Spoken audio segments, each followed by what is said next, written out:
നമസ്കാരം. നമുക്ക് ഇന്ന് 2 ഗസ്റ്റുകളുണ്ട്. അവരെ വിളിക്കുന്നതിന് മുമ്പായിട്ട് എനിക്ക് നിങ്ങളോട് കുറച്ച് കാര്യങ്ങൾ ചോദിക്കാനുണ്ട്. നമ്മുടെ സിനിമയിൽ, അതായത് ഇന്ത്യൻ സിനിമ എടുത്ത് നോക്കുമ്പോൾ ഒരുപാട് താരങ്ങളുണ്ട്. ആ താരങ്ങളൊക്കെ വ്യത്യസ്തമാർന്ന ഒരുപാട് കഥാപാത്രങ്ങളെ അവതരിപ്പിച്ചിട്ടുണ്ട്. ഒരുപാട് സൂപ്പർ ഹിറ്റ് ഡയലോഗുകൾ, നല്ല പഞ്ച് ഡയലോഗ്സ് നമുക്ക് സമ്മാനിച്ച ഒരുപാട് താരങ്ങളുണ്ട്. ഏറ്റവും ഇഷ്ടപ്പെട്ട നടൻ ഏതാണ്? രജനീകാന്ത്. പേരെന്താ? ജിക്സൺ. ഏറ്റവും ഇഷ്ടം രജനീകാന്തിനെയാണ്. രജനി സാറിന് എല്ലാ പടങ്ങളും കാണാറുണ്ടോ? ഒരുവിധം എല്ലാം കാണാറുണ്ട്. ഒരുവിധം എല്ലാ പടങ്ങളും കാണാറുണ്ട്. ഏറ്റവും ഇഷ്ടപ്പെട്ട രജനി സാറിന്റെ പഞ്ച് ഡയലോഗ് ഏതാണ്? പഞ്ച് ഡയലോഗ് കബാലിയിലാണ്. എനിക്കത് ഇമിറ്റേറ്റ് ചെയ്യാൻ കറക്റ്റ് അറിയില്ല. സാറൊന്ന് ചെയ്ത് കാണിക്കൂ. അപ്പൊ ജിക്സിന് വേണ്ടി ഞാൻ കബാലിലെ ഡയലോഗ് പറയണം. ഒന്ന് ശ്രമിച്ചു നോക്കാം അല്ലേ? നല്ല കൈഡി തരണം കേട്ടോ. കഴിയാണല്ലോ. வந்துட்டேன்னு சொல்ல, திரும்பி வந்துட்டேன்னு சொல்ல.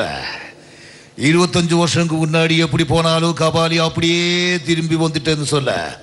யாரா அந்த கபாலி? வர சொல்லடா. தமிழ் படங்கள்ல மருக வச்சுக்கிட்டு மீசையை முறுக்கிட்டு லுங்கிய கட்டிக்கிட்டு நம்பியாரு கபாலே அப்படி சொன்ன உடனே குனிஞ்சு சொல்லுங்க யஸ்மா. அப்ப வந்தது பாரு, அந்த மாதிரி கபாலியா நினைச்சியாடா? കബാലിഡാ. ഡിക്സൺ ഹാപ്പി ആയല്ലോ. ഓക്കെ, എടാ ഡിക്സൺ ഹാപ്പി ആയടാ. അപ്പൊ അടുത്ത എന്താ പേരെന്താ? എന്റെ പേര് മീനാക്ഷി. മീനാക്ഷിക്ക് ഒരു കൈ കൊടുത്തേ. മീനാക്ഷിക്ക് ഏറ്റവും ഇഷ്ടപ്പെട്ട നടനാരാണ്? കമൽഹാസൻ. അതെന്താണ് നിങ്ങളൊക്കെ ഈ തമിഴിലേക്കാണല്ലോ എല്ലാവർക്കും ഇഷ്ടം? തമിഴിലാണ് കുറച്ചും കൂടെ പഞ്ചായത്ത് ഡയലോഗ്സ് ഉള്ളത്. അതുകൊണ്ടാണല്ലേ? അപ്പൊ നമുക്ക് നമ്മുടെ മലയാളത്തിലെ താരങ്ങളോട് പറയണോ കുറച്ച് പഞ്ചുള്ള ഡയലോഗ്സ് കൂട്ടി പറയാൻ? നമ്മുടെ ലാലേട്ടനൊക്കെ ഒരുപാട് പഞ്ചുള്ള ഡയലോഗ്സ് പറഞ്ഞിട്ടുണ്ടല്ലോ. ലാലേട്ടനെ എല്ലാരും ഇമിറ്റേറ്റ് ചെയ്യുന്നുണ്ട്. കുറച്ച് കമൽഹാസൻ ആവുമ്പോ കുറച്ച് ടഫാണ് അദ്ദേഹത്തിന്റെ സൗണ്ട് ഇമിറ്റേറ്റ് ചെയ്യാൻ വേണ്ടിട്ട്. ആണോ? അപ്പൊ മീനാക്ഷിക്ക് കമൽ സാറിന്റെ ശബ്ദമാണ് കേൾക്കുന്നത് അല്ലേ? അദ്ദേഹമാണ് കൂടുതൽ പഞ്ച് ഡയലോഗ്സ് പറഞ്ഞിട്ടുള്ളത്. എന്നാൽ ലാലേട്ടനും മലയാളത്തിൽ ഒരുപാട് പഞ്ച് ഡയലോഗ് പറഞ്ഞിട്ടുണ്ട്. ലാലേട്ടൻ പറഞ്ഞൊരു പഞ്ച് ഡയലോഗ് കമൽ സാറാണ് പറയുന്നത്, എങ്ങനെ ഇരിക്കും? ഇപ്പൊ രാവണപ്രഭു എന്ന് പറയുന്ന സിനിമയിൽ അദ്ദേഹത്തിന് ഡയലോഗ് ഉണ്ട്. ബോക്സിങ് ഞാൻ പഠിച്ചിട്ടില്ല, കരാട്ടെ അത് ഞാൻ പഠിച്ചിട്ടില്ല, പിന്നെ കളരിപ്പയറ്റ് അത് പഠിക്കണം എന്ന് ഭയങ്കര ആഗ്രഹമായിരുന്നു, പക്ഷെ ടൈം കിട്ടിയില്ല. ആ ഡയലോഗ് നമുക്ക് കമൽ സാറിനെ കൊണ്ടൊന്ന് പറയാം.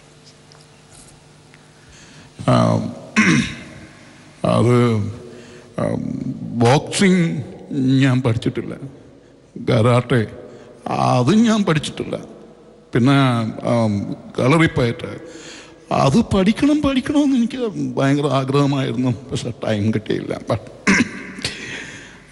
പിന്നെ ഞാൻ ഇടിച്ച് കുറച്ച് പേരുടെ പല്ല് തെറിപ്പിച്ചിട്ടുണ്ട്. അതൊക്കെ വീട്ടിലൊരു ഹോർലിക്സ് കുപ്പിയിലിട്ട് വെച്ചിരിക്കുക. ഏതാണ്ട് ഇത്രയും വെറും കുപ്പി.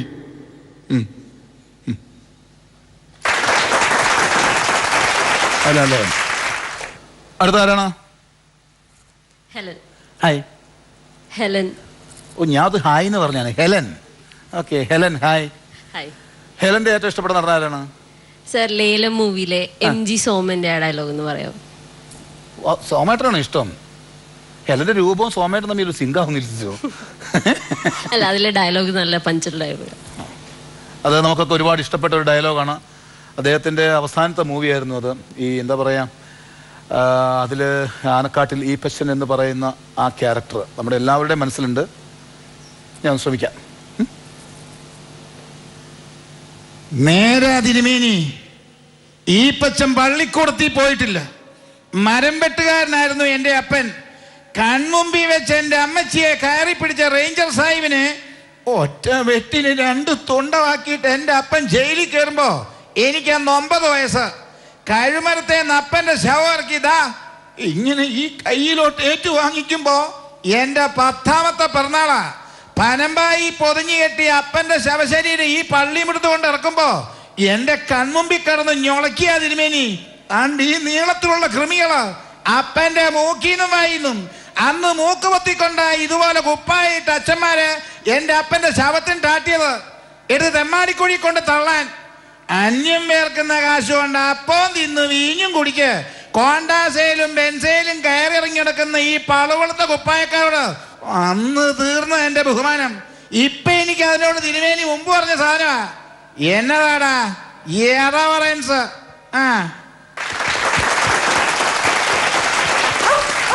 ഇപ്പൊ നിങ്ങളൊക്കെ തന്നെ മൊബൈൽ ഫോൺ ഒരുപാട് യൂസ് ചെയ്യുന്നവരാണല്ലേ യുവതലമുറ.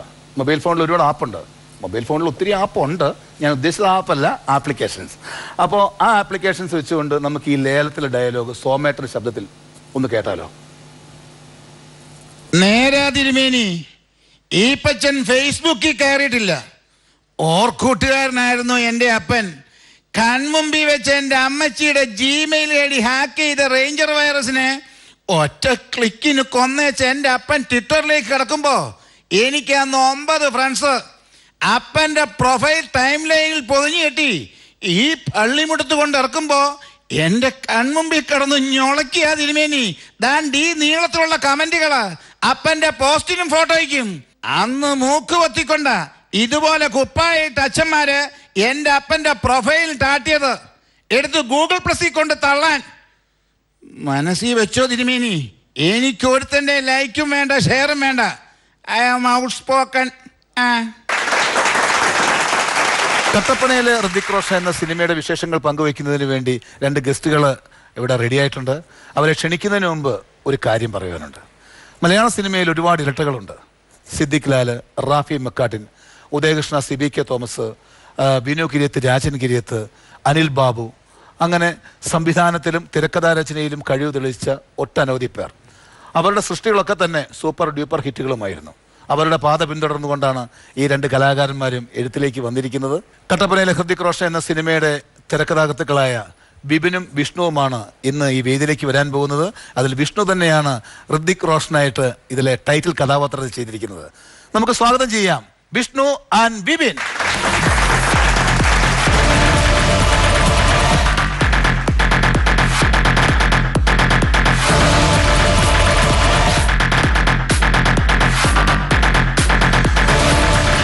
ഹായ് വിഷ്ണു. ഹായ് ബിബിൻ. അപ്പൊ നമ്മുടെ കട്ടപ്പനയിലെ ഋതിക് റോഷന്റെ ആൾക്കാർ എത്തിക്കഴിഞ്ഞിരിക്കുന്നു. ഋതിക് റോഷൻ തന്നെയാണ് ഇവിടെ നേരിട്ട് എത്തിയിരിക്കുന്നത്. നമുക്ക് നല്ലൊരു കൈ കൊടുക്കാം. അമർ അക്ബർ ആന്റണി എന്ന് പറയുന്ന സൂപ്പർ ഹിറ്റ് ചിത്രത്തിന് ശേഷം 2 പേരും കൂടി ചേർന്ന് കഥയും തിരക്കഥയും സംഭാഷണം എഴുതിയിരിക്കുന്നു. അതിൽ വിഷ്ണു എന്ന നായകനായിരിക്കുന്നു. ബിബിൻ, എന്താണ് അതിനെക്കുറിച്ച് പറയാനുള്ളത്? ഈ കഥയ്ക്ക് ഏറ്റവും അനുയോജ്യനായ ഒരാൾ തന്നെയാണ് വിഷ്ണു. അതുകൊണ്ട് തന്നെയാണ് നാദൃശക്ക് വിഷ്ണുവിനെ നായകനാക്കിയത്. തീർച്ചയായിട്ടും ഈ പടം ഇറങ്ങുന്നത് വരെ ചിലപ്പോൾ ആൾക്കാർക്ക് ഒരു സംശയം ഉണ്ടാവും, ഇതാണോ നായകൻ? പക്ഷെ ആ ട്രailer കണ്ടപ്പോൾ ഓർപ്പിച്ചു, ഇത് തന്നെയാണ് നായകൻ. കാരണം ആ ട്രailerന്റെ അകത്തൊരു ഭയങ്കര രസമുണ്ടായിരുന്നു. ഒരുപാട് നല്ല നല്ല തമാശകൾ ആ ട്രailerലുണ്ടായിരുന്നു. അതിൽ എനിക്ക് ഇഷ്ടപ്പെട്ട കുറച്ച് സംഭവം ഉണ്ട് കേട്ടോ. അത് ഏറ്റവും അതിൻ്റെ ആ ട്രailerന്റെ എൻഡിൽ പറഞ്ഞിരിക്കുന്ന ഒരു കൗണ്ടറാണ് ഏറ്റവും രസകരമായിട്ടുള്ളത്. ബെസ്റ്റ് ആക്ടർ എന്ന് പറയുന്ന സിനിമയിൽ മമ്മൂക്കയുടെ കഥാപാത്രത്തിൽ രഞ്ജിത്ത് സാർ പറയുന്നൊരു ഡയലോഗുണ്ട്, മോഹൻ നിങ്ങളൊരു നടനാകണമെന്ന് തീരുമാനിച്ചാൽ അതായിരിക്കുമെന്ന്. അത് ഞങ്ങൾ മാത്രം ആഗ്രഹിച്ചാൽ പോരാ, നിങ്ങളോട് വിചാരിക്കണമെന്ന്. അത് വളരെ കറക്റ്റല്ലേ? നമ്മൾ മാത്രം ആഗ്രഹിച്ചിട്ട് കാര്യമില്ല. എനിക്ക് തോന്നുന്നു അങ്ങനെ ഒരു ഈ ട്രailer വന്നപ്പോഴത്തേക്കിന് അതിന് പ്രത്യേകിച്ച് എന്തെങ്കിലും ഒരു കമന്റോ കാര്യങ്ങളോ വന്നോ? അതിനാണ് ഏറ്റവും കൂടുതൽ കമന്റ് വന്നത്. ആക്ച്വലി ശരിക്കും എല്ലാ സിനിമാ മോഹികളായിട്ടുള്ള ആളുകൾക്കും റിലേറ്റ് ചെയ്യുന്ന ഒരു ഡയലോഗാണല്ലോ അത്. എല്ലാവരും സിനിമയിൽ അഭിനയിക്കാൻ ആഗ്രഹിക്കുന്നവർക്കൊക്കെ ഇത് കേൾക്കുമ്പോൾ ശരിയാണ് കേട്ടോ എന്നുള്ളൊരു ചിന്ത അത് ഒരുപാട് പേര് അഭിപ്രായം പറഞ്ഞു. വിക്ക തന്നെ നേരത്തെ പറഞ്ഞു. അതിൽ വേറെ ഒരു നല്ല ഡയലോഗും കൂടി ഉണ്ടായിരുന്നു. കാര്യം സുന്ദരനായിട്ടുള്ള ഒരു നമ്മുടെ ഒരു ഹീറോ വേറൊരാളെ ക്യാരക്ടറിനെ കാണിച്ചപ്പോഴത്തേക്കിന് എന്ത് ഗ്ലാമറാ അല്ലടാ എന്ന് ധർമ്മജൻ ചോദിക്കുമ്പം അതൊക്കെ ഫോട്ടോഷോപ്പ് ചെയ്താണ്. സ്വഭാവമാണ്. അതെ അതെ. അല്ല അത് ഈ പറഞ്ഞ നമ്മളെക്കാളും സുന്ദരന്മാരോ സുന്ദരിമാരോ ആയിട്ടുള്ള ആൾക്കാരെ കാണുമ്പോൾ സ്വാഭാവികമായിട്ട് നമ്മൾ പറയുന്ന അതൊക്കെ മേക്കപ്പാണ് എന്ന് പറയുന്ന പോലെ ചെറിയൊരു കുശുമ്പ്. ചെറിയൊരു കുശുമ്പ്. എന്താണ് ഈ ക്യാരക്ടറിന്റെ പൊതുവെയുള്ള ഒരു സ്വഭാവം? ഒരു സിനിമാ മോഹിയായിട്ടുള്ള കഥാപാത്രമാണ്. കിച്ചു എന്നാണ് പേര്. അച്ഛൻ വലിയ സിനിമാ ആരാധകനായിരുന്നു. പുള്ളി ജയനോടുള്ള ജയൻ ആരാധകനായിരുന്നു. ജയനോടുള്ള പ്രേമം കൊണ്ട് പുള്ളി മകന് കൃഷ്ണൻ നായർന്ന് പേരിട്ടാണ് പുള്ളി വീട്ടിൽ കിച്ചു എന്നാ വിളിക്കുക. ഇവനും സിനിമയിൽ അഭിനയിക്കാൻ നടക്കുന്നതാണ്. ചെറിയ കുശുമ്പും കാര്യങ്ങളൊക്കെ ഉണ്ട് ഈ പറഞ്ഞ പോലെ. ഞാൻ വേറെ കാര്യം ചോദിച്ചോട്ടെ, ഇപ്പം ജീവിതത്തിൽ നമ്മൾ പലരെയും റോൾ മോഡലായി കാണാറുണ്ട്. ഇപ്പം മിമിക്രിയിൽ ഞാൻ കടന്നു വരുമ്പോഴത്തേക്കിന് ജയറാമേട്ടനെ, ലബീക്ക അതുപോലെയുള്ള അന്നത്തെ സീനിയറായിട്ടുള്ള ഒരുപാട് മിമിക്രി കലാകാരന്മാരെ റോൾ മോഡലാക്കിയിട്ടാണ് ഞാൻ ഈ രംഗത്തേക്ക് വന്നത്. ഇപ്പം നിങ്ങൾ റൈറ്റേഴ്സായിട്ടാണ് വന്നത് അല്ലേ? മിമിക്രി എന്നാണ് നിങ്ങളുടെ പരവ്. അപ്പോൾ ഇപ്പോൾ ആരെ റോൾ മോഡലാക്കിയിട്ടാണ് നിങ്ങളുടെ ഒരു എഴുത്തിൻ്റെ സ്റ്റൈല്? ഇപ്പൊ നമ്മുടെ സിദ്ദിഖ് ലാലുണ്ട്, റാഫി മക്കാട്ടിനുണ്ട്, അങ്ങനെ ഒരുപാട് പേരുണ്ട്. ഞങ്ങളുടെ ആഗ്രഹം സിദ്ദിഖ് ലാൽ എന്നുള്ള രീതിയിൽ പേര് നേടാൻ, ആ രീതിയിൽ തന്നെ പേര് നേടാനാണ്. അവരെ റോൾ മോഡൽ ആക്കിയിട്ടുണ്ടെന്ന് വെച്ചാല് ശൈലിയൊന്നും അല്ല, പക്ഷെ അവരുടെ സിനിമകൾക്ക് ആളുകൾ ഇഷ്ടപ്പെടുന്ന ഒരു രീതി ഉണ്ടല്ലോ, അങ്ങനെ കിട്ടണമെന്ന് തന്നെയാണ് ഞങ്ങളുടെ ഏറ്റവും വലിയ ആഗ്രഹം. അത് അവരോടൊക്കെ ആരാധനയാണ് ഉണ്ട്, പക്ഷെ അവരെ അതേപോലെ ഫോളോ ചെയ്യാനുള്ള ഇത് നമുക്കറിയാൻ പറ്റില്ല. പക്ഷെ അവരുടെ സിനിമകൾ ജനങ്ങൾ കണ്ടിട്ടൊരു ഇഷ്ടമുണ്ടല്ലോ, അതേപോലെ ജനങ്ങൾ ഇഷ്ടപ്പെടുന്ന സിനിമകൾ ഉണ്ടാക്കാനാണ് ഇനിയും മുന്നോട്ട് ഞങ്ങളുടെ ആഗ്രഹം. അല്ല, അവരുടെ സിനിമകളുടെ ഏറ്റവും വലിയ പ്രത്യേകത എന്ന് പറഞ്ഞാൽ നർമ്മത്തിലൂടെയാണ് സിനിമ പോകുന്നതെങ്കിലും ആ നർമ്മത്തിന്റെ അകത്ത്, അതായത് നായകന്മാരുടെ ഒരു വേദന എപ്പോഴും ഉണ്ടാവും. ആ വേദനയാണ് നമുക്ക് പലപ്പോഴും തമാശയായിട്ട് തോന്നാറുള്ളത്. അതാണ് അവരുടെ സിനിമകൾ എപ്പോഴും ചിരിപ്പിക്കുകയും അതിനോടൊപ്പം തന്നെ ഒരു ചെറിയ നമ്മുടെ കണ്ണും നനച്ചിട്ടേ നമ്മളെ വിടാറുള്ളൂ. അപ്പൊ അതേപോലെ തന്നെയാണ് നിങ്ങളുടെ സ്ക്രിപ്റ്റ്. ഇപ്പൊ അമർ അക്ബർ അന്തോണി എന്ന് പറയുന്ന സിനിമയുടെ ഏറ്റവും വലിയ പ്രത്യേകത ആയിരുന്നു, തുടക്കം തൊട്ട് ചിരിപ്പിച്ച് വന്നിട്ട് അവസാനം ഒരു വളരെ സോഷ്യലായിട്ടൊരു ഇഷ്യൂ ഇട്ടുകൊടുത്തിട്ടാണ് ആ പടം നിർത്തിയത്. ഇതും അതുപോലെ തന്നെയാണോ? ഇതില് അങ്ങനെ അത്രയും വലിയ വിഷയമൊന്നുമല്ല, എന്നാലും നമ്മുടെ കേരളത്തിൽ ചർച്ച ചെയ്യപ്പെടുന്ന ഒരു വിഷയം തന്നെ ഉണ്ട് ഇതിലുണ്ട്. ഇപ്പൊ രണ്ടാമത്തെ സിനിമയായി, ഇനിയും പുതിയ സിനിമകളുടെ ഓഫറുകൾ ഇങ്ങനെ വന്നുകൊണ്ടിരിക്കുകയാണെന്ന് ഞാൻ കേട്ടു. ഒരുപാട് പേര് ക്യൂ നിൽക്കുകയാണ് രണ്ടുപേരെയും കൊണ്ടും എഴുതിക്കാനായിട്ട്, അഭിനയിപ്പിക്കാനായിട്ടൊക്കെ. അപ്പൊ ഇതിന്റെ ഇടയിൽ വന്ന ആ ഫീൽഡ് മിമിക്രി അത് മറന്നോ? ഇല്ലേ? ഉറപ്പാണോ? ഇപ്പോഴും സ്റ്റേജ് പരിപാടിക്ക് പോകുന്നുണ്ട്. അതിനും പോകുന്നുണ്ടോ ഇപ്പോഴും ഇതിന്റെ ഇടയ്ക്കും? ഓക്കെ. എന്തൊക്കെയാണ് സാധാരണ നിങ്ങൾ സ്റ്റേജ് ചെയ്തോണ്ടിരുന്നത്? സ്റ്റേജില് സ്കിറ്റും കളിക്കാറുണ്ട്, സ്റ്റാറൊക്കെ ചെയ്യാറുണ്ട്. സ്റ്റാറൊക്കെ ചെയ്യാറുണ്ട്. അങ്ങനെ നമുക്ക് ഇവരുടെ സ്റ്റാർ എന്ന് കേൾക്കണ്ടേ? അപ്പൊ നല്ല കൈഡി കൊടുത്ത് തുടങ്ങാം. ഇവരുടെ മുമ്പിൽ വെച്ച് സ്റ്റാർ ഇരിക്കണേന് എനിക്ക് അങ്ങനെ ബുദ്ധിമുട്ടില്ല ഞങ്ങൾക്ക് രണ്ടുപേർക്കും. പക്ഷെ ഇക്കടെ മുമ്പിൽ വെച്ച് അവതരിപ്പിക്കാൻ ഇത്ര പേടിയുണ്ട്. എന്നെ അല്ലേ പേടിക്കണ്ടേ, പ്രേക്ഷകരെയാണ് പേടിക്കേണ്ടത്. അവരെയാണ് ഞാൻ പോലും പേടിച്ചു നിൽക്കുന്നത്. അല്ല, ഇക്ക നേരത്തെ പറഞ്ഞില്ലേ നമ്മള് എങ്ങനെയാണ് ഗുരുവായിട്ടൊക്കെ കാണുന്ന, അതായത് ശബ്ദാനുകരണത്തിലൊക്കെ ഇക്കനൊക്കെ ആ മനസ്സിൽ അങ്ങനെയാണ് ഞങ്ങളുടെ സ്ഥാനമുള്ളത്. അപ്പൊ അതുകൊണ്ട് തന്നെ ഞങ്ങൾക്ക് പേടിയുണ്ട്. അത്ര നന്നാവില്ല, എന്നാലും ഇക്ക ക്ഷമിച്ചേക്കണം. നന്നായാലും എനിക്ക് പേടിയുണ്ട്. ഇല്ല, പേടിക്കണ്ട, എന്റെ മേളിൽ പോവില്ല. ഈ പട്ടി വന്നപ്പോലെ എന്റെ അടുത്ത് തന്നെയുള്ള അത് ഞാൻ ശ്രദ്ധിച്ചു. വർഗസ്നേഹം, എനിക്ക് ഇത്ര നല്ലൊരു സഹോദരനെ കിട്ടിയില്ലടാ, അഭിമാനിക്ക്. Thank you. വെറുതെ ചോദിച്ചു വാങ്ങി. ആദ്യമായിട്ട് പ്രേമം എന്ന് പറഞ്ഞ സിനിമയില് സാറിന്റെ വേഷം ചെയ്ത വിനയ് ഫോർട്ടിന്റെ ശബ്ദം ഒന്ന് അനുകരിക്കാൻ ശ്രമിക്കാം. ലൈഫിൽ ചില ചേഞ്ചസ് ഉണ്ട്. ജാവ സിമ്പിളാണ്, പവർഫുള്ളാണ് ജാവ. അമ്പിളിക്ക് മനസ്സിലാവുന്നുണ്ടല്ലോ അല്ലേ? ഇല്ലെങ്കിൽ പറയണം എന്റെ സാറ്. അതൊക്കെ അലക്കിട്ടോ നന്നായി. അപ്പോ വിഷ്ണു, അജു വർഗീസിന്റെ സൗണ്ട് ഒന്ന് ചെയ്തോ. എന്റെ പൊന്നു മാമച്ചനോട് ഞാൻ 100-110 തവണ പറഞ്ഞതാ, അല്ലേലും മാമച്ചൻ ഈ പ്രായത്തിലൊരു നേഴ്സിനെ കെട്ടുന്നതാണ് നല്ലത്. അടുത്തതായിട്ട് പ്രാഞ്ചിയേട്ടൻ സിനിമയില് വേലക്കാരനായിട്ട് ചെയ്ത ശശികലിംഗയുടെ ശബ്ദം. നല്ല പിടക്കണ വരാനാ, പത്മശ്രീ ഉണ്ടോ, പത്മശ്രീ വേണോ, ഹോ ചോറ് കാലായി. വിഷ്ണു, അല്ല നസീർക്ക ഒരെണ്ണം ചെയ്യുന്നത്. ഞാനോ? നിങ്ങളൊക്കെ ഈ ന്യൂ ജനറേഷൻ താരങ്ങളെ തന്നെയാണ് പിടിച്ചിരിക്കുന്നത്. അവിടെ ഞാൻ എങ്ങനെ പിടിച്ചിരിക്കുന്നു ആലോചിക്കുന്നത്. ഞാൻ ചെയ്യണോ? ഇക്ക ചെയ്യണം. ഒരു ശ്രമം നടത്തി നോക്കാം. ചെമ്പൻ വിനോദ്. അപ്പൊ ഒരു ന്യൂ ജനറേഷൻ ആളെ തന്നെ. എന്തുട്ടായി കാണിക്കണേ? ജയിലിൽ ചിക്കൻ ബിരിയാണി ഉള്ളപ്പോ തന്നെ നമുക്കിവിടെ വരാൻ പറ്റില്ലടാ.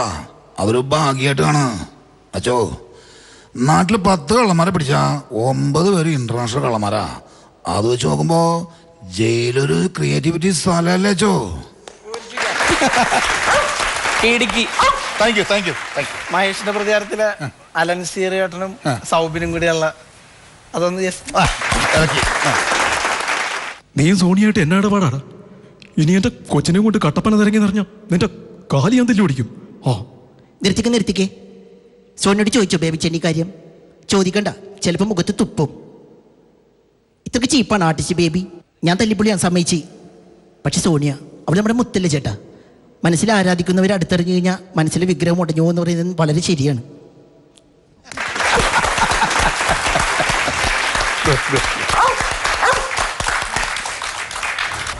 ബിബിനെ നിൽക്കാൻ ബുദ്ധിമുട്ടുണ്ടോ? ഒരു കുഴപ്പമില്ല, എനിക്ക് ഒരു കുഴപ്പമില്ല നിൽക്കാം. അല്ല, എനിക്ക് ബുദ്ധിമുട്ടുണ്ട്. നമുക്ക് അങ്ങോട്ട് മാറിയിരിക്കാം. ചായ കുടിച്ച് സംസാരിക്കാം. യൂസഫേ, ഇതാരാ വന്നിരിക്കുന്നു നോക്കിയേ, ദേ ഋതിക് റോഷൻ. യൂസഫേ, എവിടെ ഋതിക് റോഷൻ? ഋതിക് റോഷൻ എവിടെ? എവിടെ ഋതിക് റോഷൻ? ദാ ഇരിക്കുന്നു. ദാ. ഏത് ഋതിക് റോഷൻ? കട്ടപ്പനയിലെ ഋതിക് റോഷൻ. കട്ടപ്പനയിലെ ഋതിക് റോഷനാ? ഇയാളാ? അപ്പൊ പിന്നെ ഇയാളാരാണ്? ബോംബെയിലെ വിഷ്ണു ഉണ്ണികൃഷ്ണനാ? അതല്ല, ഇത് കട്ടപ്പനയിലെ ഋതിക് റോഷൻ. കട്ടപ്പനയിലെ ഋതിക് റോഷൻ എന്ന് പറഞ്ഞിട്ട് ഇതൊരുമാതിരി കട്ടപ്പനയിലെ കുരുമുളക് ഉണങ്ങിയത് പോലെ ഉണ്ടല്ലോ. കുരുമുളക് ഇത്ര മതി, പക്ഷെ അത് കറിയിലിട്ട് നോക്കണം, അതിന്റെ എരിവ് മനസ്സിലാകണമെങ്കിൽ. എന്താ ഇതിനെയൊക്കെ പിടിച്ച് കറിയിലിടാൻ പറ്റുമോ? ഇതിനെ ഇടുന്ന കാര്യമല്ല പറഞ്ഞത്. ഈ കുരുമുളക് എന്ന് പറഞ്ഞാൽ എന്താണെന്നറിയോ? ഇംഗ്ലീഷുകാർ പോലും പറയുന്നത് ബ്ലാക്ക് ഗോൾഡ് എന്നാണ്, കറുത്ത പൊന്ന്. മലയാള സിനിമയുടെ കറുത്ത പൊന്നായി ഇരിക്കുന്നത് ആണോ? പിന്നെ ചേട്ടാ, ഈ പൊക്കത്തിലും രൂപത്തിലൊന്നും അല്ല കാര്യം. ഇപ്പൊ നമ്മുടെ ശ്രീനിയേട്ടൻ തന്നെ പുള്ളിക്ക് അധികം അങ്ങനെ പൊക്കോ ഇല്ല, വലിയ നിറമൊന്നുമില്ല, പക്ഷെ കഴിവില്ലേ? അല്ല, അങ്ങനെ നോക്കുകയാണെങ്കിൽ ഇപ്പൊ യൂസഫ് നല്ല പൊക്കമുണ്ട്, നല്ല നിറമുണ്ടല്ലോ, പക്ഷെ കഴിവില്ലല്ലോ. അതാണ്. നിങ്ങൾ അങ്ങനെ എന്നെ കളിയാക്കണ്ട. നാദർഷ ഈ നായകനെ കണ്ടെത്തിയതുപോലെ ഏതെങ്കിലും ഒരു ഡയറക്ടർ എന്നെങ്കിലും എന്നെ കണ്ടെത്തും. അത് ശരിയാ, കണ്ടെത്തും. പക്ഷെ ഡയറക്ടർ ആയിരിക്കില്ല, ഏതെങ്കിലും പോലീസുകാരായിരിക്കും, ഏതെങ്കിലും സ്ത്രീ പീഡനത്തിനോ അല്ലെങ്കിൽ ഫുഡിൽ മായം ചേർത്തതിനോ. വേണ്ട വേണ്ട, എന്നെ നിങ്ങൾക്കാർക്കും അറിയില്ല. ഞാൻ പഠിച്ച കോളേജിൽ ഏറ്റവും നല്ല സ്വഭാവം നടനുള്ള അവാർഡ് വാങ്ങിച്ചവനാണ് ഞാൻ. എന്നിട്ടെന്താ സ്വഭാവം കൊള്ളുകയെന്ന് പറഞ്ഞ അപ്പൊ തന്നെ ഇങ്ങനെ കോളേജിൽ നിന്ന് പുറത്താക്കി? അതെ. അല്ല, എന്ത് പറ്റി? ഞാൻ കോളേജിൽ വെച്ചേ ഒരു പെൺകുട്ടിയുടെ കയ്യെ കയറി പിടിക്കാൻ ശ്രമിച്ചു. ഉടൻ തന്നെ ആ പെണ്ണ് ചെരിപ്പൂരി എന്റെ കവളത്തടിച്ചു. ഞാൻ ആ കുട്ടിയോട് പറഞ്ഞു, ക്ഷോഭ മരുത് കുട്ടി, ഗാന്ധിജി എന്താണ് പറഞ്ഞിരിക്കുന്നത്? ഒരു കവളത്തടിച്ചാൽ മറു കവള് കാണിച്ചു കൊടുക്കണമെന്ന്. എന്നിട്ട് അത് കേട്ടതും അവൾ എന്റെ 2 കവളത്ത് മാത്രമല്ല എന്റെ ശരീരം മൊത്തം ചെരിപ്പൂരി അടിയോടടി. അതോടുകൂടി ഞാൻ ഗാന്ധിജിയുടെ ആ സിദ്ധാന്തം അങ്ങോട്ട് വിട്ടു. PT ഉഷയായി. PT ഉഷ? എന്നുവെച്ചാ 100 ഓട്ടം, ഓട്ടത്തോടോട്ടം, അല്ലാതെ എന്ത് ചെയ്യാൻ പറ്റും? PT ഉഷ അങ്ങനെ ഓട്ടം. നിങ്ങളുടെ അടുത്ത പടത്തിൽ എന്നെ നായകനാക്കാൻ പറ്റുമോ? പക്ഷെ ഞങ്ങളുടെ ഇവിടെ അടുത്ത പടം അനൗൺസ് ചെയ്തിട്ടില്ല. ഞാൻ അനൗൺസ് ചെയ്തല്ലോ. ഏതാ പടം? തൂത്തുക്കുടിയിലെ സൽമാൻ ഖാൻ. പട്ടിക്ക് പോലും ഇഷ്ടപ്പെട്ടില്ല. ഒരു കാര്യം ചെയ്യ്, സൽമാൻ ഖാൻ പോയിട്ട് ഒരു 3 ചായ എടുത്തോണ്ട് പോവാ. പിന്നെ ചായ എടുക്കുമ്പോ അവിടെ നിന്നൊരു തൂത്തുക്കുടി എന്ന് പറയരുത്. ഇതാണ് ഈ കുഴപ്പം. നമ്മൾ എന്തെങ്കിലും നല്ലൊരു പൊസിഷനിൽ എത്തിക്കഴിഞ്ഞാൽ പിന്നെ അപ്പൊ വരും ഇങ്ങനെ ചാൻസ് ചോദിക്കുന്ന ആൾക്കാര്. നിങ്ങൾക്ക് ഇങ്ങനത്തെ ഒരുപാട് ഉപദ്രവം ഉണ്ടാവും അല്ലേ? അല്ല, നിങ്ങളിപ്പോ ഈ ലെവലിലേക്ക് വരുന്നതിന് മുമ്പ് പലരോടും ചാൻസ് ചോദിച്ചിട്ടുണ്ടാവുമല്ലോ അല്ലേ? നമ്മള് എല്ലാ വലിയ സംവിധായകരുടെ കൂടെ വർക്ക് ചെയ്യണമെന്ന് ആഗ്രഹിച്ചിട്ടുണ്ട്. ചാൻസ് ചോദിച്ചിട്ടില്ല? അങ്ങനെ ചോദിച്ചിട്ടില്ല. അങ്ങനെ ചോദിക്കാതാണ് ഇവിടം വരെത്തിയത്. അങ്ങനെ എത്രയോ ചോദിച്ചിട്ടൊന്നും ആകാൻ പറ്റുന്നില്ല, അതാണ് എന്റെ പ്രശ്നം. വിഷ്ണു, ഇപ്പൊ നിങ്ങൾ രണ്ടുപേരും കൂടെ ചേർന്ന് സ്ക്രിപ്റ്റ് എഴുതി, അങ്ങനെ വിഷ്ണു നായകനായി. വിപിനെ അങ്ങനെ നടത്താൻ മതിയോ? ഒരു നായകനൊക്കെ ആവണ്ടേ? അവൻ അഭിനയിച്ചിട്ടുണ്ട്. ഇപ്പൊ ഏറ്റവും ലാസ്റ്റ് ഇറങ്ങിയത് നമ്മുടെ പടമാണ്. നമ്മുടെ പടത്തിൽ നല്ലൊരു സാധനമാണ്, ചെറുതാണെങ്കിലും. അതിനു മുമ്പ് വെൽക്കം ടു സെൻട്രൽ ജയിലില് പടത്തിന് ഏറ്റവും കൂടുതൽ കൈയടി കിട്ടിയ സീൻ വിപിന്റെ ആണെന്നാണ് പൊതുവെ ഒരു അഭിപ്രായം. അല്ല, ഞാൻ ചോദിക്കുന്നതല്ല, വിഷ്ണുവിന് നല്ലൊരു സ്ക്രിപ്റ്റ് എഴുതിയിട്ട് വിപിനെ നായകനാക്കി ചെയ്തുകൂടെ? ഇങ്ങനെ ചെറിയ വേഷത്തിലേക്ക് പുള്ളിയെ ഒതുക്കേണ്ട കാര്യം ഉണ്ടോന്നാണ് എന്റെ ചോദ്യം. അങ്ങനെയല്ല, ഞങ്ങൾക്ക് തന്നെ നായകന്മാരാവാൻ വേണ്ടിയിട്ടാണ് ആദ്യം അമർ അക്ബർ അന്തോണി എഴുതിയത്. അത് പിന്നെ ആദർശിക്ക കേട്ടിട്ട് ഇത് ആരെങ്കിലും കാണണ്ടാന്ന് വെച്ചിട്ടാണ് വലിയ കാസ്റ്റിംഗിലേക്ക് പോയത്. അത് എഴുതി കഴിഞ്ഞപ്പോ പിന്നെ ഞങ്ങൾക്ക് തന്നെ തോന്നി, ഞങ്ങളെ വെച്ചിട്ട് പ്ലാൻ ചെയ്യുമ്പോ അയ്യോ അത് ഞങ്ങൾക്ക് തന്നെ ഉൾക്കൊള്ളാൻ പറ്റുള്ള ഞങ്ങളെ. അതുകൊണ്ട് ഞങ്ങൾ അതൊക്കെ വിട്ടിട്ടാണ് രണ്ടാമത്തെ സിനിമ എഴുതിയതും. പക്ഷെ അതിന് ആദർശിക്ക എടുത്ത് ചെന്ന് കഴിഞ്ഞപ്പോ ആദർശിക്കാണ് പറഞ്ഞത്, ഈ ക്യാരക്ടർ നീയാണ് സ്യൂട്ട്, നിന്നെ വെച്ചിട്ട് ചെയ്യാൻ പോണെന്ന് ആദർശിക്ക ഒരു തീരുമാനം എടുക്കുകയാണ് ഉണ്ടായത്. അല്ലാണ്ട് ഞങ്ങളായിട്ട് ഒരിക്കലും പ്ലാൻ ചെയ്തതല്ല. അങ്ങനെ ഞാൻ പ്ലാൻ ചെയ്ത് തന്നെ ഇപ്പൊ സംഭവിക്കുമോ ചിലപ്പം ചെയ്താ? അല്ല, അതേ നന്നായി. കാര്യം ഇത് ഒരുപാട് പേർക്ക് പ്രചോദനമാണ്. ഇപ്പോൾ സിനിമ എന്ന് പറയുന്ന മാധ്യമത്തിൽ അതുപോലെ ഗ്ലാമർ വേണം, ഹൈറ്റ് വേണം, കളർ വേണം എന്നൊക്കെയുള്ള നായക സങ്കല്പത്തിന് അങ്ങനെയൊക്കെ ഉണ്ട്. അതിനൊക്കെ ഒരു പരിധി വരെ നേരത്തെ പറഞ്ഞ പോലെ നമ്മുടെ ശ്രീനിയേട്ടനാണെങ്കിലും അങ്ങനെയുള്ള ഒരുപാട് പേരാണ് അതിനൊക്കെ ഒരു മാറ്റം ഉണ്ടാക്കിയത്. അപ്പം വിഷ്ണു ഇപ്പൊ പുതിയ തലമുറയ്ക്ക് ഒരു മാറ്റം ഉണ്ടാക്കിയിരിക്കുകയാണ്. എന്ന് പറഞ്ഞാൽ വിഷ്ണു സ്വന്തമാണെന്നല്ല കേട്ടോ. എനിക്ക് സത്യം പറഞ്ഞാൽ ഞാൻ വേറെ കാര്യം പറഞ്ഞോട്ടെ, എനിക്ക് അതിൻ്റെ ട്രailer-ഉം അതിൻ്റെ സോങ്ങും ഒക്കെ ഞാൻ കണ്ടതാണ്. അപ്പം ഞാനത് കണ്ടപ്പോൾ പലരോടും പറയുകയും ചെയ്തു, കാണുന്നവർക്ക് അത് മനസ്സിലാവുകയും ചെയ്യും. നല്ല ഡാൻസ് ഒക്കെ ചെയ്തിട്ട് നല്ല രസമുണ്ട് കാണാൻ. ഒരു നല്ലൊരു ഫാൻസ് ഉണ്ടാവും, ഉറപ്പിച്ചു വെച്ചാൽ. മാത്രല്ല ഈ രൂപത്തിന്റെ മാത്രമല്ല, നാദർശിക്ക് എടുത്തത് അവന്റെ കഴിവ് കണ്ടിട്ട് തന്നെയാണ്. അതെ അതെ. അല്ല, അത് മൊത്തത്തിൽ അതിൽ കാണാനുണ്ടെന്നാണ് പറഞ്ഞത്. കാര്യം വളരെ മനോഹരമായി ഡാൻസ് ചെയ്തിട്ടുണ്ട്. ഡാൻസ് പഠിച്ചിട്ടുണ്ടോ? ഇല്ല. ഇല്ലേ? ഡാൻസ് പഠിക്കാതാണ് ഇങ്ങനെയൊക്കെ ചെയ്യുന്നത്. നിങ്ങൾ ചാൻസ് ചോദിച്ചിട്ടില്ല, എന്നിട്ട് ഇവിടം വരെ എത്തി. ഡാൻസ് പഠിച്ചിട്ടില്ല, ഡാൻസ് ചെയ്യുന്നു. ഇതൊന്നും ചെയ്യാണ്ടൊക്കെയാണല്ലേ ഇതൊക്കെ ഇങ്ങനെ ആക്കുന്നത്. അതല്ല അപ്പ പറഞ്ഞു തന്നത് അത് ചെയ്യുന്നുള്ളൂ. പക്ഷെ കൊള്ളാം, നന്നായിരിക്കുന്നു, നല്ല രസമുണ്ട്. നമ്മൾ ചില തമിഴ് സിനിമയിലൊക്കെ ചില നായകന്മാരെ നമ്മൾ കാണൂലേ, അതിന്റെ ഒരു ഭംഗിയല്ല. ഈ സോങ്ങിന്റെ കാര്യത്തിൽ പറയുമ്പോഴേ ദിനേശ് മാസ്റ്റർ ആണ് ഞങ്ങളുടെ അമർ അക്ബർ അന്തോണിയും പൃഥ്വിരാജിന്റെ മറ്റേ പ്രേമം എന്നാലും എന്താണ് വേണ്ടയും അതൊക്കെ ചെയ്തത്. അപ്പൊ പുള്ളി സാധാരണ സോങ്ങുകളിൽ പ്രത്യക്ഷപ്പെടാത്തതാണ്. അഭിനയിക്കുമ്പോൾ എത്ര നിർബന്ധിച്ചാലും, വിജയൊക്കെ നിർബന്ധിച്ചിട്ടും പുള്ളി ആകെ മൊത്തത്തിൽ പുള്ളി അഭിനയിച്ചിട്ടുള്ളൂ ഡാൻസ് ചെയ്ത്. പക്ഷേ ദിനേശ് മാസ്റ്ററിന് വിഷ്ണുവിന്റെ ഡാൻസ് ഭയങ്കര ഇഷ്ടമായി. അതുകൊണ്ടാണ് പുള്ളി സോങ്ങിൽ ആ ഋത്തിക് റോഷൻ എന്നൊക്കെ പറഞ്ഞ് വരുമ്പോ പുള്ളിയാണ് കയറി ധനുഷ് അവരൊക്കെ പുള്ളിയുടെ പാട്ടുകൾ ചെയ്തേക്കണവരാ. അപ്പൊ പുള്ളി വന്നത് വേറൊരു വലിയ തമിഴ് പടത്തിന്റെ സെറ്റിൽ നിന്നാണ് നമ്മുടെ പടത്തിലേക്ക് വന്നത്. അപ്പൊ അത് കഴിഞ്ഞിട്ട് നമ്മുടെ സോങ് എടുത്തതിന്റെ ഇടയിൽ നാഷിക്ക് ചോദിച്ചു, മാസ്റ്റർ ഒന്ന് കയറിക്കൂടെ, ഒരു സീക്വൻസിൽ മാസ്റ്റർ കൂടി കയറുന്ന പറഞ്ഞിട്ട് ലാസ്റ്റ് ആദ്യം പുള്ളി അയ്യോ ഞാൻ ചെയ്യാറില്ല സാർ, വിശാൽ പടത്തിൽ എന്ത് പറയാ അവര് ചോദിച്ചിട്ട് ഞാൻ ചെയ്തില്ല എന്നൊക്കെ പറഞ്ഞു. പുള്ളി ലാസ്റ്റ് പറഞ്ഞ അന്ന് ശരിയാ വരാന്ന് പറഞ്ഞിട്ട് ചെയ്തിട്ട് പുള്ളി പറഞ്ഞു, ഡേ ഓൻ കൂടെ മൊതലാ പാട്ട്. അത് ഭയങ്കര ഒരു സന്തോഷമായി ഇപ്പൊ എല്ലാവർക്കും. ഇപ്പൊ അമർ അക്ബർ ആന്റണിയിലെ ഏറ്റവും വലിയ പ്രത്യേകത അതായിരുന്നു, 3 പാട്ടും സൂപ്പർ ഹിറ്റായിരുന്നു, ഭയങ്കര രസമായിരുന്നു അതിന്റെ വിഷ്വലൈസേഷനൊക്കെ. ഇപ്പൊ ഇതിന്റെ അകത്ത് 3 പാട്ടാണ്. ആ 3 പാട്ടും വളരെ ഗംഭീരമായിട്ടുണ്ട്. ഈ നാദൃഷ്ടയ്ക്ക് വേണ്ടി മാത്രമേ നിങ്ങൾ സ്ക്രിപ്റ്റ് എഴുതൂ എന്നൊരു പരക്കെ ആക്ഷേപമുണ്ടല്ലോ, അത് ശരിയാണോ? അയ്യോ അങ്ങനെയൊന്നുമില്ല. അതെന്താ കാര്യം എന്ന് പറഞ്ഞു കഴിഞ്ഞാല് ഞങ്ങള് എപ്പോഴും നാദൃഷ്ടയ്ക്കായിട്ട് ഭയങ്കര സിങ്കാണെന്ന് പറയും.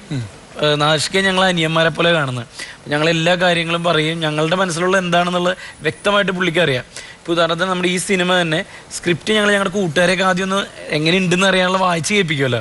അപ്പോൾ അവർ ഈ സിനിമ കണ്ടു കഴിഞ്ഞിട്ട് പറഞ്ഞത് നിങ്ങളന്ന്, അതായത് എന്താണ് വായിച്ചു കേട്ടോ അതിലും മുകളിൽ അതേപോലെ തന്നെ ഇക്ക ചെയ്തു വെച്ചേക്കണേന്ന് പറയും. അപ്പൊ അത് ഞങ്ങളുടെ സിങ്കിന്റെ എന്താ പറയുന്നത്, റാപ്പാണ് ഞങ്ങൾ തമ്മിൽ. അതിന്റെ ഒരു ഇതാണ്. അങ്ങനെ ഒരു ഇതൊന്നും ഇല്ല പ്രത്യേകിച്ച്. അതല്ല ഞാൻ വെറുതെ ചോദിച്ചത്. ഞങ്ങൾക്ക് ഏറ്റവും റീച്ച് ഉള്ളത് പുള്ളിയായിട്ടാണല്ലോ. അതെ. അല്ല നിങ്ങൾ പറഞ്ഞു ഇപ്പൊ നാദൃഷ്ട അനിയന്മാരെ പോലെ കാണുന്നു, പിന്നെ ഞാനൊക്കെ നിങ്ങളെ അന്യന്മാരെ പോലെയാണ് കാണുന്നത്. അല്ല നമ്മളിങ്ങനെ ഈ വെറുതെ സംസാരിച്ചുകൊണ്ടിരുന്നാ പോരല്ലോ, ഒരു മെന്റൽ എന്റർടൈൻമെന്റ് ഒക്കെ വേണ്ടേ? അതൊരെണ്ണം വന്നിട്ട് പോയാലോ ഇപ്പൊ. അത് മെന്റൽ പേഷ്യന്റ്, ഞാൻ ഉദ്ദേശിച്ചത് മെന്റൽ എന്റർടൈൻമെന്റ്. നിങ്ങൾക്ക് വേണ്ടിയിട്ട് ഒരു സ്പെഷ്യൽ പ്രോഗ്രാം അറേഞ്ച് ചെയ്തു. ആയിക്കോട്ടെ.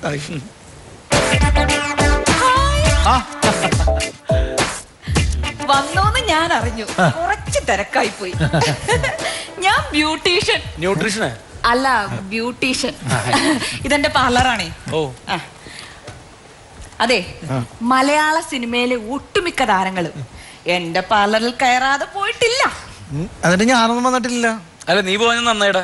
നീ പോയിട്ട് ഭയങ്കര ഗ്ലാമർ ആയി കഴിഞ്ഞാൽ നാദൃഷ്ട ഈ പടത്തിൽ നിന്നെ എടുക്കില്ലായിരുന്നു. കാരണം കുറവുകൾ കൂടുതലുള്ളവന്റെ കഥയാണ് കട്ടപ്പന ഋത്തിക് റോഷൻ. അതുകൊണ്ടാണ് ഞാൻ ഇങ്ങോട്ട് വന്നത്. നിങ്ങൾക്കൊരു കാര്യം അറിയാമോ, മലയാളത്തിലെ ന്യൂ ജനറേഷൻ താരങ്ങളായ നിവിൻ പോളി, ദുൽഖർ സൽമാൻ, ഫഹദ് ഫാസിൽ, ആസിഫ് അലി ഇവരെല്ലാരും കൂടി ഒരുമിച്ച് ഒരു ദിവസം എന്റെ പാർലറിൽ വന്നു. ഞാനാണെങ്കിൽ പാർലറിൽ ഒറ്റയ്ക്ക് എന്ത് ചെയ്യും? ഒന്നും ചെയ്യണ്ട. KP ഉമറും TG രവിയും ബാലങ്കേതായിരുന്നു അല്ല, നിവിൻ പോളി ദുൽഖറൊക്കെ. അതല്ല, അവര് വന്നു കഴിഞ്ഞപ്പോ ഞാൻ ആകെ പതറിപ്പോയി. ഞാനൊരു ഒറ്റ കാര്യം അങ്ങ് പറഞ്ഞു, ഞാൻ ആദ്യം ദുൽഖുനെ മേക്കപ്പ് ചെയ്യും, നിങ്ങൾ എല്ലാവരും അങ്ങ് ക്യൂ നിൽക്കാൻ. ദുൽഖർ സൽമാനെ. അതെ അതെ അതെ. അങ്ങനെ ദുൽഖുനെ മേക്കപ്പ് ചെയ്യുന്നതിന്റെ ഇടയിൽ ഇവരെല്ലാരും പുറത്ത് ക്യൂ ആയിട്ട് അങ്ങ് നിന്നു. ദുൽഖർ മേക്കപ്പ് ചെയ്ത് പുറത്തേക്ക് അങ്ങ് ഇറങ്ങിയപ്പോ എന്ത്, ദുൽഖർ സൽമാന്റെ ആ ഷേപ്പ് കണ്ടിട്ട് അവിടെ ഇരുന്ന ബാക്കിയുള്ളവർ ഓടി രക്ഷപ്പെട്ടു. അങ്ങനെ പറഞ്ഞൊന്നും കാര്യാക്കണ്ട. അതെ, എന്റെ പാർലറിൽ സ്ഥിരമായിട്ട് വന്നൊന്ന് ഫേഷ്യൽ ചെയ്താ ഈ മുഖത്തിന്റെ ഷേപ്പ് തന്നെ അങ്ങ് മാറും. അല്ലെങ്കിലും ഷേപ്പ് മാറും. അമ്മാതിരി മേക്കപ്പാ ഇവിടുത്തെ. അല്ല ഈ കല്യാണത്തിനൊക്കെ പോവാറില്ലേ? പിന്നെ വിളിച്ചാലും പോവും, വിളിച്ചില്ലേലും പോവും. വിളിക്കാത്ത കല്യാണത്തിനാ കൂടുതൽ പോകാറുള്ളൂ. അതല്ല പറഞ്ഞ, ഈ കല്യാണത്തിന് പെണ്ണിനെ ഒരുക്കാൻ വേണ്ടി പോകൂലേ? എന്ത് ചോദ്യത്? കഴിഞ്ഞ മാസം കൂടെ ഞാനൊരു കല്യാണ പെണ്ണിനെ ഒരുക്കാൻ പോയതല്ലേ. കല്യാണം ഗംഭീരമായിട്ട് നടന്നു. 2 ദിവസം മുമ്പായിരുന്നു ഡൈവേഴ്സ്. അതെന്ത് പറ്റി? കല്യാണം കഴിഞ്ഞ് വീട്ടിലെത്തിയ കല്യാണ പെണ്ണെ കുളി കഴിഞ്ഞ് മണിയറയിലേക്ക് വന്നതാ. പെണ്ണിന്റെ ഒറിജിനൽ രൂപം കണ്ടതും ചെറുക്കൻ അമ്മ എന്നും പറഞ്ഞ് ബോധം കെട്ടൊറ്റ. ഇപ്പോഴും ആ ചെറുക്കൻ അമ്മേ അമ്മേ അമ്മേന്ന് പറഞ്ഞ് തലയ്ക്ക് വെളിവില്ലാതെ അങ്ങോട്ടും ഇങ്ങോട്ടും നടക്കുക. അപ്പൊ ഈ കല്യാണ പെണ്ണ അവളുടെ രണ്ടാമത്തെ കല്യാണം നാളെ. അവളെ ഒരുക്കാൻ വേണ്ടി ഞാൻ പോകുന്ന വഴിയാ ഇപ്പൊ. അപ്പൊ ഒരു ചെറുക്കനും കൂടെ തലയ്ക്ക് വെളിവില്ലാതെ അമ്മയെ അമ്മയെന്ന് വിളിച്ചു നടക്കുന്നത് നമുക്ക് കാണണം. അതെ, എന്തായാലും സമയം കിട്ടുമ്പോ രണ്ടുപേരും എന്റെ പാർലറിലേക്ക് ഒന്ന് വരണം. അമ്മേ, ആ ഞാൻ വരുവാ. ശരി ശരി. അമ്മയെന്ന് വിളിച്ചു തുടങ്ങി. ഇത് ഏത് അമ്മയാന്നുള്ളതാ? അപ്പൊ നമുക്ക് വീണ്ടും ഹൃതിക് റോഷനിലെ വിശേഷങ്ങളിലേക്ക് പോകാം. ആരൊക്കെയാണ് കോ ആർട്ടിസ്റ്റുകൾ? സംവിധായകൻ നമ്മുടെ നാദർഷിക, ക്യാമറാമാൻ ശ്യാമേട്ടനാണ്, ശ്യാം ദത്ത്. അറിയാം. പുള്ളി ഇപ്പൊ ലാസ്റ്റ് വിശ്വരൂപം 2 ആണ് പുള്ളിയുടെ അടുത്ത് ഇറങ്ങാൻ പോണ. കമലഹാസന്റെ പടം കഴിഞ്ഞിട്ടാണ് കട്ടപ്പനയിലെ പിന്നെ എഡിറ്റർ ജോൺ കുട്ടിയാണ്, പുലിമുരുകൻ കുട്ടി എന്നാണ് പുള്ളി അറിയപ്പെടുന്നത്. അപ്പൊ അത് കഴിഞ്ഞിട്ട് വന്ന എഡിറ്ററാണ് നമ്മുടേത്. കോസ്റ്റ്യൂമർ സഖി, മേക്കപ്പ് മാൻ ശങ്കരേട്ടൻ. 10,500. അപ്പൊ ടെക്നിക്കൽ സൈഡിൽ എല്ലാം ലെജൻസ് ആണ്. പിന്നെ നമ്മുടെ സോങ്ങിന്റെ കാര്യം പറയുകയാണെങ്കിൽ ഹരിനാരായണൻ, സന്തോഷ് വർമ്മ അവരാണ് എഴുതിയിരിക്കുന്നത്. നാദർഷികയാണ് മ്യൂസിക്. പിന്നെ ഡാൻസ് മാസ്റ്റേഴ്സ്, കലാ മാസ്റ്റർ ഒരു പാട്ട് ചെയ്തു, വൃന്ദ മാസ്റ്റർ ഒരു പാട്ട് ചെയ്തു, ദിനേശ് മാസ്റ്റർ ഒരു പാട്ട് ചെയ്തു. അത് ഈ 3 പേരും വന്ന് ചെയ്ത എന്താണ്? ആരെങ്കിലും ചെയ്തിട്ടൊന്ന് ശരിയാകട്ടെ എന്ന് വെച്ചിട്ടാണോ? അതല്ല, ഒരു പാട്ട് ദിനേശ് മാസ്റ്റർ. ഓരോരുത്തരും അവരവരുടെ ടേസ്റ്റിനനുസരിച്ചുള്ള പാട്ടുകളാണ് ചെയ്തത്. പിന്നെ പ്രധാനമായിട്ടും നമ്മൾ പറയാൻ ഇവിടെ വേദിയിൽ പറയേണ്ട ഒരാളുണ്ട്. നമ്മളുടെ പ്രൊഡ്യൂസറായ ജനപ്രിയ നായകൻ ദിലീപേട്ടൻ. തീർച്ചയായിട്ടും ദിലീപേട്ടൻ വലിയൊരു ഗൈഡ് കൊടുക്കണം. അല്ല, ദിലീപേട്ടൻ നാഷിക്കയുടെ അത്ര ക്ലോസ് ഫ്രണ്ടും ഒക്കെ ആണല്ലോ. അപ്പൊ നാഷിക്കയുടെ വാക്കും കേട്ട് ദിലീപേട്ടൻ നേരെ അങ്ങോട്ട് ചെയ്യാണ്. പുള്ളി ഇതിന്റെ ബാക്കി ഡീറ്റെയിൽസ് പോലും അന്വേഷിക്കാതെ പുള്ളി കൈ കൊടുക്കുകയായിരുന്നു. ദിലീപേട്ടനും ഒരു പ്രൊഡ്യൂസർ നമ്മുടെ സക്കറിയ തോമസ് ആണ്, ഡോക്ടർ സക്കറിയ തോമസ്. ഞങ്ങൾ അമർ അക്ബർ അന്തോണിയുടെ ഒരു പ്രൊഡ്യൂസർ അദ്ദേഹമായിരുന്നു. അവർ രണ്ടുപേരാണ് producers. Production controller Roshan Chittoor. പിന്നെ നമ്മുടെ നായികമാര് 2 പേര്, പ്രയാഗ മാർട്ടിൻ, ലിജോ മോള്, 2 പേരും വാസലായിട്ട് പെർഫോം ചെയ്തിട്ടുണ്ട്. പിന്നെ സലീമേട്ടന്റെ ഒരു തിരിച്ചുവരവും കൂടിയാണ് ഈ സിനിമ. അതെ, നമ്മൾക്ക് മിമിക്രിക്കാർക്ക് ഏറ്റവും സന്തോഷമുള്ള കാര്യമാണ്. മിമിക്രിക്കാർ മാത്രമല്ല, എല്ലാവരും നമ്മളെ ഓഡിയൻസ് എല്ലാവരും പ്രതീക്ഷിച്ചിരുന്ന ഒരു സലീമേട്ടന്റെ പഴയ പുലിവാൽ കല്യാണം ആ റേഞ്ചിലുള്ള ഒരു പെർഫോമൻസ് കുറെ നാളായിട്ട്, അങ്ങനത്തെ കഥാപാത്രങ്ങളുള്ളിൽ കുറെ നാളായിട്ട് ഉണ്ടായിരുന്നില്ല. ഇതിലെ നക്സലൈറ്റ് ചന്ദ്രൻ എന്ന് പറയുന്ന ക്യാരക്ടർ അങ്ങനെയുള്ള പ്രേക്ഷകരെ തൃപ്തിപ്പെടുത്താൻ പറ്റുന്ന കഥാപാത്രം. അത് സലീമേട്ടൻ തകർത്തു. ധർമ്മച്ചനും ഒരു ധർമ്മേട്ടനാണ് ത്രൂ ഔട്ടുള്ള ഒരു ക്യാരക്ടർ. ധർമ്മേട്ടൻ തകർത്തിട്ടുണ്ട്. സിദ്ദിഖ, ഹാപ്പി വെഡിങ്ങിലെ ഹീറോ സിജോ വിൽസൺ, രാഹുൽ മാധവ്, അങ്ങനെ സ്വാസിക, ഒരുപാട് ആർട്ടിസ്റ്റുകളും ഉണ്ട്, ടെക്നീഷ്യൻസും ഉണ്ട്. ഇപ്പൊ നമ്മുടെ തന്നെ ജോളിവുഡിലെ 1-2 കലാകാരന്മാരും കട്ടപ്പന ഹൃതിക് റോഷന്റെ ഭാഗമാണ്. ഒന്ന് ഞാനുണ്ട്, പിന്നെ യൂസഫ് ഉണ്ട്, ജാഫർക്ക ഉണ്ട്, അല്ലേ? അതെ, അങ്ങനെ ഒരുപാട് പേരുണ്ട്. ഈ ഇതിലെ ഏറ്റവും വലിയ പ്രത്യേകത എന്ന് പറഞ്ഞു കഴിഞ്ഞാല് നമ്മുടെ, അതായത് ബ്ലഡാ മിമിക്രി എന്ന് പറയുന്ന ആ ബ്ലഡിലുള്ള എല്ലാവരും ഗംഭീരമായിട്ട് ക്യാരക്ടർ റോളുകളാണ് ഇത് ചെയ്തിരിക്കുന്നത്. എല്ലാവരും ഈ സിനിമ തിയേറ്ററിൽ പോയി കാണണം, കണ്ടത് വിജയിപ്പിക്കണം. വേണ്ടേ? പിന്നെ പ്രേക്ഷകരോട് എന്തെങ്കിലും പറയാനുണ്ടോ? ഇത് തന്നെ അമർ അക്ബർ അന്തോണി വിജയിപ്പിച്ച പോലെ തന്നെ ഈ സിനിമയും നിങ്ങൾ തിയേറ്ററിൽ പോയി തന്നെ വിജയിപ്പിക്കണം. തീർച്ചയായിട്ടും നമ്മുടെ പ്രേക്ഷകർ നല്ല മനസ്സുള്ളവരാണ്, നല്ലതിനെ എന്നും സ്വീകരിച്ചിട്ടുണ്ട്, നല്ല ചിത്രങ്ങളെ ഇന്നും കൈയടിച്ച് സ്വീകരിച്ച് പ്രോത്സാഹിപ്പിക്കുന്നവരാണ്. അതുകൊണ്ട് നമ്മുടെ ഹൃതിക് റോഷനും അതേപോലെ തന്നെ അവർ സ്വീകരിക്കും. അപ്പോൾ താങ്ക് യു 2 പേർക്കും.